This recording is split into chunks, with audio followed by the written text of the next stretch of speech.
The question is pitfalls, common errors, mistakes. I know I've made them all. We all do. That's part of learning. It's part of practicing how to do it. But I think there are. Sometimes I think it's the mindset that's as important as anything. We're not going in as an investigative reporter seeking that one piece of information that no one else has.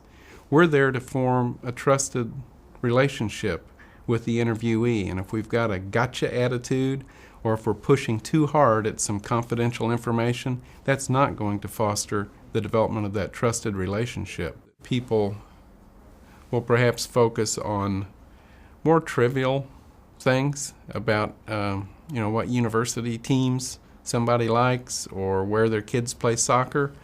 And while I see those things as being an outcome of a trusted relationship, not our objective in the discussion. So as people get to know us better as professionals and personally, we're likely to learn that stuff, but we shouldn't really dig in with that being our primary objective.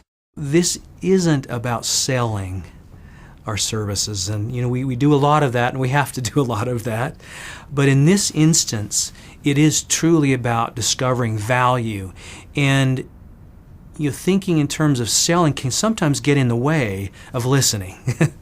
and that's what I would say is one of the most important elements to keep in mind, as this may feel or look a little bit new to people, is it's not about us selling our services, it's about discovering value. And it is a different mindset. It is about asking a lot of questions.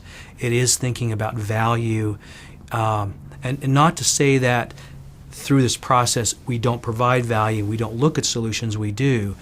But it can be something that hinders the progress if we think about it in terms of selling. So that's one of the things I would emphasize as we begin to enter into success management conversations, is be very comfortable about asking questions and not thinking about selling the great services that HNTB can provide. And as I look back on our 94 and I-75 success management process, that 3D interviewing is what drove it. The workshops were tremendous. They were exceptionally well orchestrated, exceptionally well executed. They delivered great value for the client.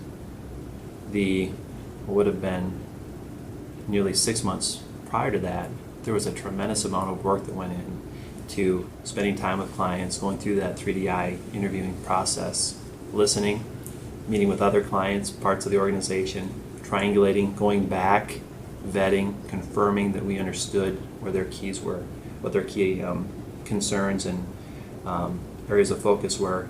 All of those drove the very successful success management workshops. One aspect of thinking about this interviewing process as a sequential, iterative approach is the idea of really vetting our ideas with that stakeholder.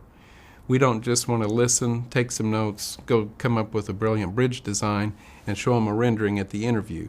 Throughout the process, we want to be testing this in a way to really confirm that what we're hearing, what value we think our solution brings, is really recognized and appreciated by the client. We've talked about the importance of 3DI conversations, discussions in preparation for success management, in preparation for holding workshops, and it's critically important to set that foundation on those conversations. And as we do that, we're consistently validating what we're hearing as a part of those questions. And it's this technique of 3D interviewing is so important because we're listening, we're confirming what we're hearing from our clients first and foremost. And we have to ensure that as we then take the next steps, that we're aligned with their thinking. When we do 3D interviewing, we shouldn't go in with the attitude or the notion that we're going to be able to respond to every question or make some bright editorial observation on everything the interviewee talks about. We need to be comfortable with the notion that nobody knows everything. There could be some ambiguities, there could be some specialties that we need to be sensitive to, that we need to convey that we can be a conduit of resources to come and help those issues, but we don't, on that given day, need to be able to do that. And the people that we're talking to, the interviewees, they appreciate that. They recognize that. They don't expect us to be encyclopedias of knowledge on every issue that they're going to have.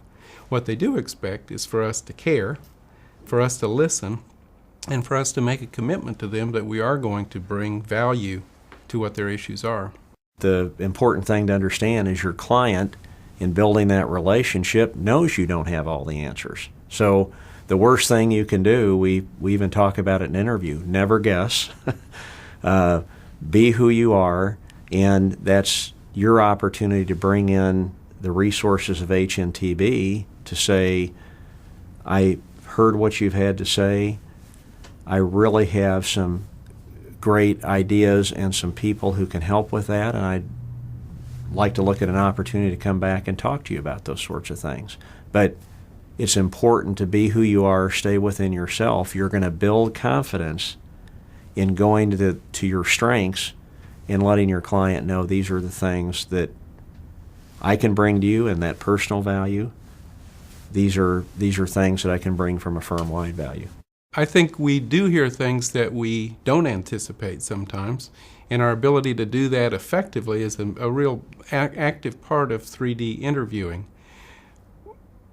We need to make sure when we go in there that we're not just prepared to talk about their highway program or their bridge program or their water and sewer program. Those may be items 9, 10, and 12 on their mind that day.